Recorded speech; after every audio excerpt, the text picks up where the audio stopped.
जय हिंद। आज की वीडियो में हम लोग मैथमेटिक्स का एक बहुत ही इंटरेस्टिंग टॉपिक कवर करने जा रहे हैं।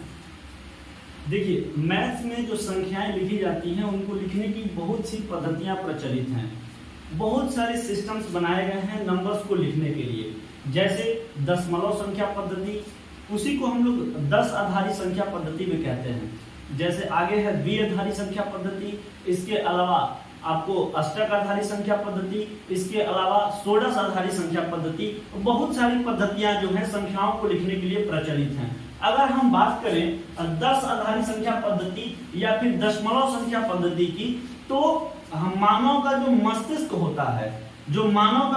होता है, वो दशमलव आधारित संख्या पद्धति या 10 आधारित संख्या पद्धति को ही समझने में सक्षम हो पाता है। मतलब अगर बात करें तीव्रता से मानव का मस्तिष्क गणित की किस पद्धति को समझ पाता है, तो वो 10 आधारी संख्या पद्धति ही है।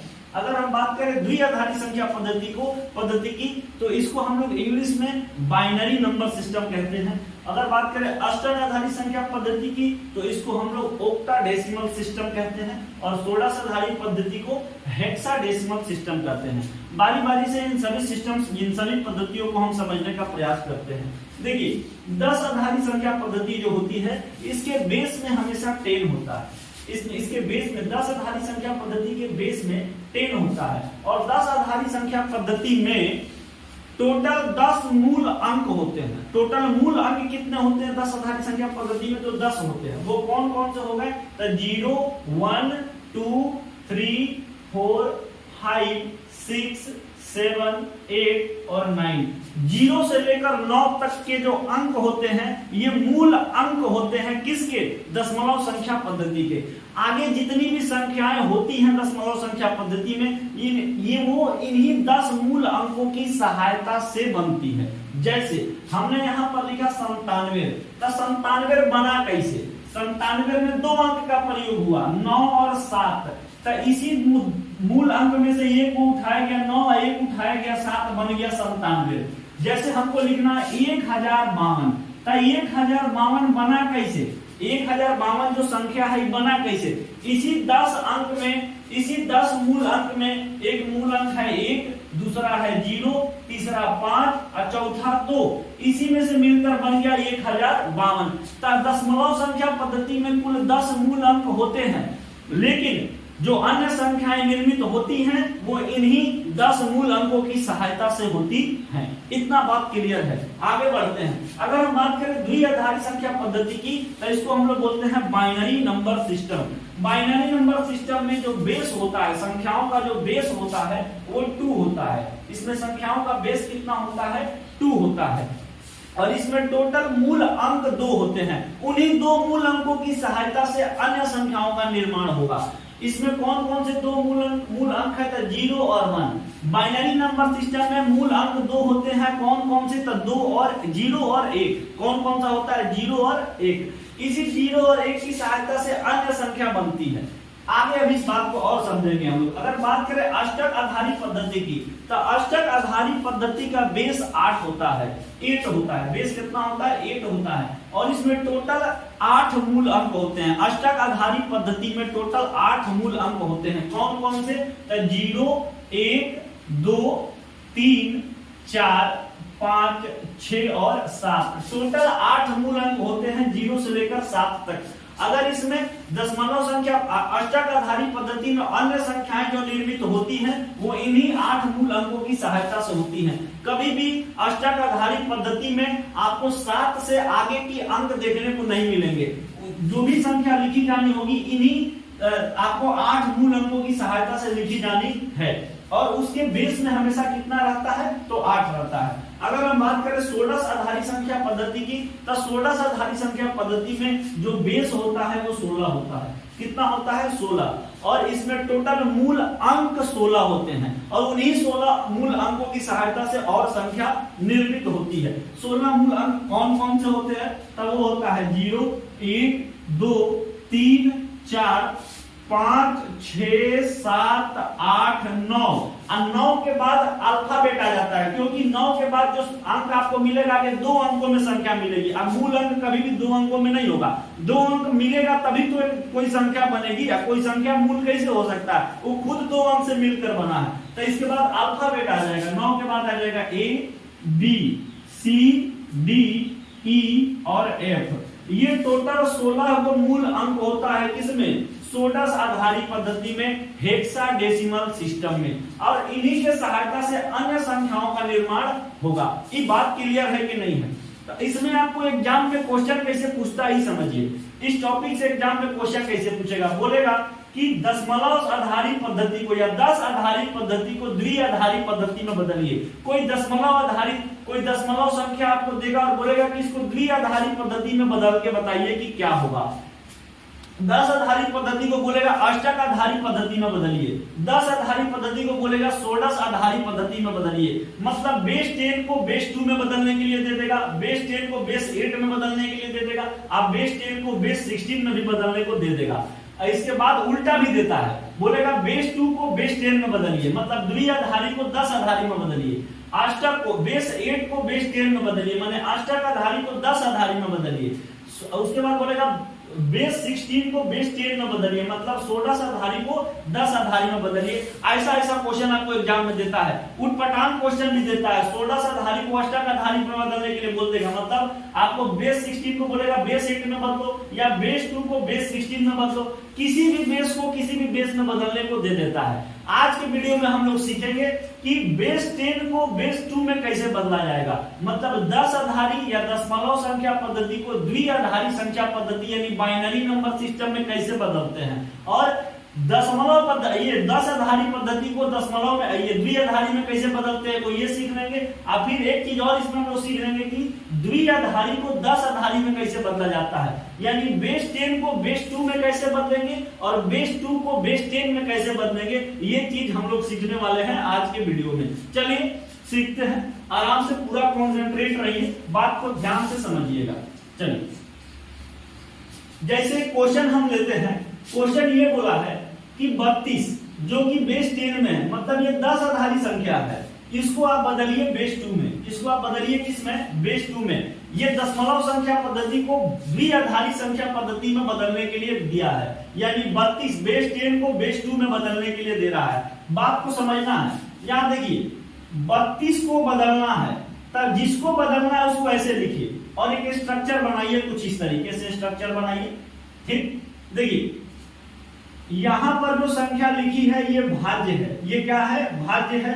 ये आप जिससे भाग देते हैं, जिस संख्या में भाग दिया जाता है उसको भाज्य कहते हैं, जिससे भाग दिया जाता है उसको भाजक कहते हैं, और जो लास्ट में बच जाता है उसको शेषफल कहते हैं, और जितना बार में जाता है उसको हम भागफल कहते हैं। ये बात सबको क्लियर होना चाहिए, समझेगा बात को ध्यान से। 32 को बदलना है द्विआधारी में, यानी बेस 10 को बदलना है बेस 2 में, तो जिस बेस में बदलना है उसी बेस से भाग दिया जाता है। इस 32 को जिस बेस में बदलना है उसी बेस से भाग दीजिए। किस बेस में बदलना है, बेस 2 में बदलना है ना, तब बेस 2 से भाग दे दीजिए। अगर बेस 8 में बदलना होता तब बेस 8 से यहाँ भाग दे देते, अगर बेस 16 में बदलना होता तो 16 से यहाँ डिवाइड कर देते। ये बात क्लियर होना चाहिए। तब हमको 32 को बदलना है बेस 2 में, तो चलिए इस 32 में 2 से भाग दीजिए, इस 32 में 2 से भाग दीजिए, और जितना बार में जा रहा है उसको यहाँ लिखना है। 32 में 2 से भाग देंगे कितना बार में जाएगा, 16 बार में। जब 32 में 2 से भाग देंगे तब भागफल 16 आएगा, शेषफल कितना बचेगा, तब पूरा कट गया तो शेषफल 0 बचेगा। शेषफल कितना बचेगा, 0। तब 32 में 2 से भाग दिए, 16 बार में गया, जितना शेषफल बचा उसको यहाँ लिखिए। शेषफल 0 बचा तो 0 यहाँ लिखेंगे। फिर आगे यही प्रक्रिया को दोहराना है, फिर 2 से भाग देना है। आप बेस 2 में बदल रहे हैं तो केवल 2 ही से भाग देना है। 2 बेस में बदल रहे हैं तो 2 से ही भाग दीजिए। तब 2 से फिर 2 से 16 में भाग दीजिए, जितना बार में जाएगा उसको यहाँ लिखिए, और जो शेषफल बचेगा उसको यहाँ लिखिए। तब 16 में 2 से भाग देंगे, 8 बार में जाएगा, शेषफल 0 बचेगा। आगे देखिए 8 में 2 से भाग दीजिए, 4 बार में जाएगा, शेषफल 0 बचेगा। फिर 4 में 2 से भाग दीजिए, 2 बार में जाएगा, शेषफल 0 बचेगा। फिर 2 में 2 से भाग दीजिए, 1 बार में जाएगा, शेषफल 0 बचेगा। अब यहाँ रुक जाना है। देखिए जब जब ये वाली संख्या, जब यहाँ पर जो संख्या आ रही है वो 2 से कम आ जाए, यानी अगर वो भाजक से कम आ जाए, भाजक से कम आ जाए, तब भाज्य को ही शेषफल मान लिया जाता है। अगर भाज्य भाजक से कम हो तब भाज्य को ही शेषफल मान लेते हैं। जब जिससे भाग दे रहे हैं, 2 से भाग दे रहे हैं ना, तो अगर यहाँ पर 2 से कम आ गया तो वहां पर रुक जाना है। अगर आप यहाँ 8 से भाग देते तो 8 से कम आ जाता तो वहीं पर रुक जाते। अगर 16 से भाग दे रहे हैं, 16 से कम आया तो वहीं पर रुक जाना है। यहाँ 2 से दे रहे हैं तो 2 से कम आया, यहीं पर रुक जाना है। अब आगे की प्रक्रिया समझिए, यहाँ नीचे से स्टार्ट करना है। ये जो लास्ट में बचा है ना, ये शेष ही है, ये भाज्य को ही भाजक मान लेंगे। क्यों? क्योंकि भाजक जो है भाज्य से छोटा, सॉरी भाज्य को ही शेषफल मान लेंगे। क्यों? क्योंकि भाज्य जो है ये भाजक से छोटा आ गया है। तो 1 से शुरू करना है, लास्ट वाला जो है ना यहीं से शुरू करना है और ऊपर तक जाना है, ऊपर तक जाना है। समझेगा बात को? 1 से शुरू करना है। 1 है तो लिखिए 1, इसके बाद 0 है तो 0, फिर 0 है तो 0, फिर 0 है 0, फिर ऊपर वाला चढ़िए 0, फिर ऊपर वाला चढ़िए 0। आइए लिख दीजिए बेस 2 में बदल गया।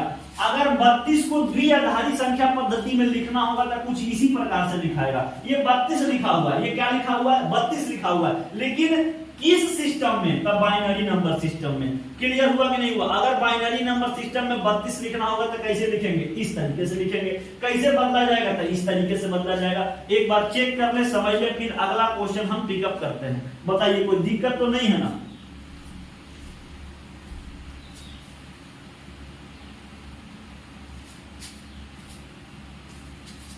आगे बढ़ जाए, आगे बढ़ जाते हैं। चलिए एक अगला क्वेश्चन लेते हैं, एक अगला क्वेश्चन लेते हैं।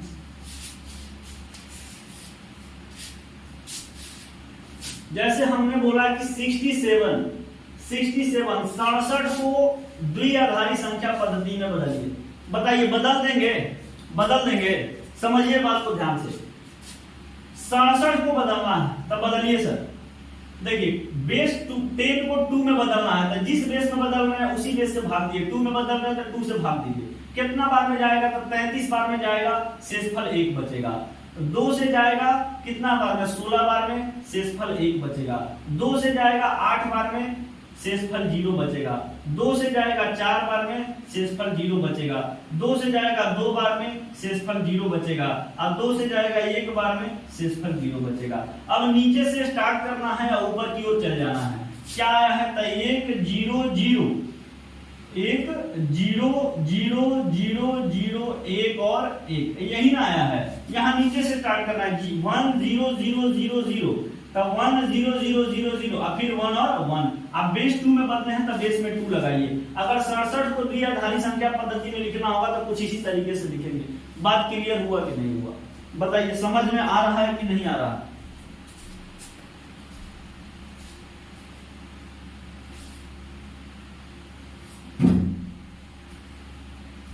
आगे बढ़ जाए। तो अगर ऐसा क्वेश्चन देंगे तो बता देंगे आप? बता देंगे। चलिए एक क्वेश्चन देते हैं, बताइए तो। बताइए अगर 91 को बेस 2 में बदलना होगा, बेस 10 को किसे बदलना है? बेस 2 में। 91 जो है ये दशमलव संख्या पद्धति में लिखी हुई है, आप इसको द्विआधारी संख्या पद्धति में बदल के बताइए क्या होगा। एक बार प्रयास करिए और उसके बाद यहां से मैच कराइए। चलिए 92 में क्या करेंगे? यहां भाग देंगे। बताइए तो किस बेस में बदल रहे हैं? तो बेस 2 में बदल रहे हैं तो 2 से भाग दे दीजिए। यहाँ कितना बार में जाएगा? बताइए तो। ये पूरा कट गया, ये 91 है क्या? 91 है तो यहाँ 91 लिखेंगे। ये बताइए कितना बार में जाएगा? तो 45 बार में चला जाएगा, 90, शेषफल बच गया 1। फिर 2 से काट दीजिए, 22 बार में चल जाएगा, 44, शेषफल बच गया 1। फिर 2 से काट दीजिए, 11 बार में चल जाएगा, अब शेषफल 0 बचेगा, पूरा कट गया। ये काट दीजिए 5 बार में, कितना हो जाएगा? शेषफल 1 बचेगा। ये चल जाएगा 2 से 2 बार में 4, शेषफल कितना बच गया? 1 बच गया। ये 2 से चल जाएगा 1 बार में, शेषफल 0 बच गया, पूरा कट गया। यहाँ पर जो आया संख्या वो 2 से छोटा आ गया, रुक जाएंगे। अब यहाँ से शुरू करना है, ऊपर की ओर चलना है। क्या क्या आ गया जी? 1 0 1 1 0 1 और 1। अगर 91 को द्विआधारी संख्या पद्धति में लिखना होगा तो कुछ इसी तरीके से लिखेंगे। बात क्लियर हुआ कि नहीं हुआ? बताइए बात क्लियर हो रहा है कि नहीं हो रहा है? कोई दिक्कत नहीं ना? आगे बढ़ जाएं। समझिए, अभी तो आपने सीख लिया कि दशमलव संख्या पद्धति को द्विआधारी संख्या पद्धति में कैसे बदलते हैं, मतलब बेस 10 को बेस 2 में कैसे बदला जाएगा। कोई भी संख्या आएगा आप इसी तरीके से बदल सकते हैं। लेकिन अगर क्वेश्चन ये आ जाए कि अब बेस 2 दिया है, आप बदलिए बेस 10 में, मतलब द्विआधारी संख्या पद्धति दिया है और उसको बदलना है 10 आधारी संख्या पद्धति में, दशमलव संख्या पद्धति में, तो उसको कैसे बदलेंगे, इस चीज को हम सीखने जा रहे हैं। आइए समझना है बात को ध्यान से, बात को ध्यान से क्या करना है, समझना है। आइए देखिए, जैसे हमने एक संख्या लिखा 1101, इस ये बेस 2 में है, ये बेस 2 में है, इसको आपको बदल देना है बेस 10 में। किस बेस में बदल देना है, तब बेस 10 में बदल देना है। समझिए तरीका क्या होता है बेस 2 को बेस 10 में बदलने का। आइए देखिए यहाँ पर ये संख्या जो लिखी हुई है, इस संख्या को वैसे लिखिए, 1101 लिखा है, मतलब लिखिए 1101। अब अगला स्टेप समझना है, 2 के पावर 0 से शुरू करना है, 2 के पावर 0 से क्या कर देना है, शुरू करना है। आधार सब में समान रहेगा, पावर को बढ़ाते हुए चलना है। 2 के पावर 0, 2 के पावर 1, 2 के पावर 2 और 2 के पावर 3। 2 के पावर 0 से शुरू करना है, 2 के पावर आगे बढ़ते जाना है जहां तक जा रहा है, पावर को बढ़ाते जाना है, आधार को समान रखना है, बेस को समान रखना है, पावर को बढ़ाते जाना है, जहां तक जा रहा है वहां तक लेके जाना है। यहीं पर स्टॉप हो गया, रुक जाना है। अब आगे समझिए, 2 के पावर 3 में जो भी ऊपर लिखा हुआ है उसे गुणा कराइए। 2 के पावर 3 में गुणा करा दीजिए 1 से। 2 के पावर 3 में किससे गुणा कराइए, 1 से। 2 के पावर 2 में ऊपरवा जो लिखा हुआ है 1 लिखा हुआ है, तो 1 से गुणा करा देना है। अच्छा, बीच में देना है प्लस, बीच में क्या देना है, प्लस। अब 2 के पावर 2 में गुणा कराना है किससे, 1 से। फिर 2 के पावर 1 में गुणा कराइए किससे, 2 के पावर 1 में गुणा कराइए किससे, 0 से। अब बीच में प्लस प्लस देते चलना है, बीच में क्या करते चलना है, प्लस प्लस देते चलना है। अब फिर दीजिए प्लस, अब फिर 2 के पावर 0 में गुणा कराइए किससे, 1 से। इतना क्लियर है। अब इसको सॉल्व करिए, 2 के पावर 3 8 होता है, तो 8 इंटू हो गया 1, ये प्लस है तो प्लस। 2 के पावर 4, 2 के पावर 2 जो होता है 4 होता है, तो 4 इंटू 1 आई प्लस है तो प्लस। 2 के पावर 1 2 होता है, अब गुणे 0 है तो 0। अब 2 के पावर 0, देखिए किसी भी संख्या के पावर में अगर 0 है तो उसका मान हमेशा 1 आएगा, ये नोट कर लीजिए। किसी भी संख्या के पावर में 0 है तो मान हमेशा 1 आता है। तो 2 के पावर में 0 मान 1 होगा, और यहाँ पर 1 इंटू 1 हो गया। 8 एकम 8 होगा, प्लस 4 एकम 4, प्लस 2 इंटू 0 0, प्लस 1 इंटू 1 कितना हो गया, 1 हो गया। इसको ऐड करिए, 8 और 4 12, 12 और 1 कितना आ गया, 13 आ गया। 13 प्लस 0 13 ही रहना है। ये आपको बदल गया बेस 10 में। अगर इस संख्या को दशमलव संख्या पद्धति में बदलेंगे तो क्या हो जाएगा, 13 आ जाएगा।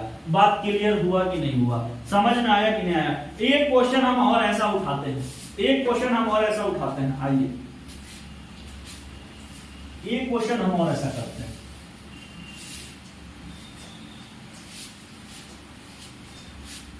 समझना है बात को ध्यान से। देखिए 1 1 1 0 1, ये एक संख्या लिखी हुई है, द्विआधारी संख्या पद्धति में लिखी हुई है, और इसको बदलना किसमें है, तो 10 आधारी संख्या पद्धति में। दिख रहा है कि नहीं, 1 1 1 0 1, इसको बदलना किसमें है भैया, 10 आधारी में बदल दीजिए। किसमें बदल दीजिए, 10 आधारी। आइए समझते हैं। और वही जो संख्या लिखा इसको लिखिए, इस संख्या को, क्या संख्या है, 1 1 1 0 और 1। ठीक, अब क्या करना है, 2 के पावर 0 से शुरू करना है, अब बढ़ते जाना है, पावर को बढ़ाते जाना है, जहां तक लिखा हुआ है वहां तक पावर को बढ़ाते हुए। 2 के पावर 0 से शुरू किए, 2 के पावर 4 पर आके समाप्त हुआ। अब इसको सॉल्व करिए, इसका गुणा इसके साथ, इसका गुणा इसके साथ, इसका गुणा इसके साथ, इसका गुणा इसके साथ, इसका गुणा इसके साथ। अब बीच में प्लस करते चलना है। तो करिए 2 के पावर 4 16 होता है, अब 16 गुणे 1 कितना हो जाएगा, तो 16, प्लस 2 के पावर 3 8 होता है, तो 8 गुणे 1 कितना हो जाएगा, 8, अब प्लस 2 के पावर 2 4 होता है, 4 गुणे 1 कितना हो जाएगा, 4, तब प्लस 2 के पावर 1 कितना होगा, 2 होगा। अब 2 में 0 से गुणा करेंगे तो 0 आ जाएगा, फिर प्लस। अब 2 के पावर 0 1 होता है, 1 में 1 से गुणा करेंगे तो कितना आ जाएगा, 1 आ जाएगा। जोड़ देंगे 16 को 8 को 24 को 24 4 28, और 28 और 1 कितना आ गया, 29 आ गया। तब कितना आ जाएगा, अगर इसको बदलेंगे आप द्विआधारी संख्या पद्धति में तो 29 आ जाएगा, सॉरी 10 आधारी में बदल रहा है, 10 आधारी में कितना आ जाएगा, 29 आ जाएगा। बेस 2 को बेस 10 में बदल दिए। ये जो संख्या लिखी हुई है क्या लिखी हुई है, 29 लिखी हुई है। बात क्लियर हो रहा है, क्लियर हो रहा है कि नहीं हो रहा है? बाइनरी नंबर सिस्टम में संख्या लिखी हुई है, अब कौन सी संख्या लिखी हुई है? तो 29 लिखी हुई है। कोई दिक्कत है तो बता, कौन सी संख्या है? 29 है। आगे चलें, एक क्वेश्चन और करते हैं, आप खुद करिए। एक क्वेश्चन हम देते हैं और आप खुद जो है ट्राई करिए, तब उसको मैच कराइए। समझिए बात को ध्यान। एक क्वेश्चन लिखिए, इस क्वेश्चन को सॉल्व करना है। ये बेस 2 में है, इसको बदल दीजिए किसमें? तब बेस 10। इसको बेस 10 में बदलना है सर। बदलिए तो कैसे बदलेंगे? आइए देखिए, जैसी संख्या लिखी वैसी लिख दीजिए संख्या को, जैसी संख्या लिखी वैसी संख्या को लिखिए। अब 2 के पावर 0 से शुरू करना है, अब पावर को बढ़ाते हुए आगे बढ़ते रहना है। पावर को क्या करना है? बढ़ाते हुए आगे बढ़ते रहना है। और उसके बाद गुणा करा देना, इसका गुणा इसमें, इसका गुणा इसमें, इसका गुणा इसमें, फिर इसका गुणा इसमें, फिर इसका गुणा इसमें, फिर इसका गुणा इसमें। अब सबको ऐड कर देना है, गुणा कराते चलना है। 2 के पावर 5 जो होता है ये 32 होता है। 32 में 1 से गुणा करेंगे तब 32, प्लस 2 के पावर 4 16 होता है। 16 में 1 से गुणा करेंगे 16, प्लस 2 के पावर 3 8 होता है। 8 में 1 से गुणा करेंगे 8, प्लस 2 के पावर 2 4 होता है। 4 में 0 से गुणा करेंगे 0। 2 के पावर 1 2 होता है। 2 में 1 से गुणा करेंगे 2, प्लस 2 के पावर 0 1 होता है। 1 में 1 से गुणा करेंगे, 1 ही होना है। अब चलिए 32 को 16 को 48 को 48 को 8 को 56 को 56 को 58 58 और ये कितना आ गया? 59 आ गया। तो 59 जो आ गया ये बेस 10 में आ गया। मतलब ये जो संख्या लिखी हुई है, ये संख्या जो है 59 लिखी हुई है द्विआधारी संख्या पद्धति में। ये बात क्लियर हुआ? ये बेस 2 को बेस 10 में हमने बदल दिया। कोई दिक्कत है तो बताएं, कोई दिक्कत है तो बताएं। उम्मीद करते हैं आपको ये कंसेप्ट आज का समझ में आया होगा। आपका आज वीडियो में हम समझाएं वो क्लियर हुआ होगा। चलिए इस वीडियो में इतना ही रहने देते हैं, मिलते हैं किसी नेक्स्ट वीडियो में। जय हिंद।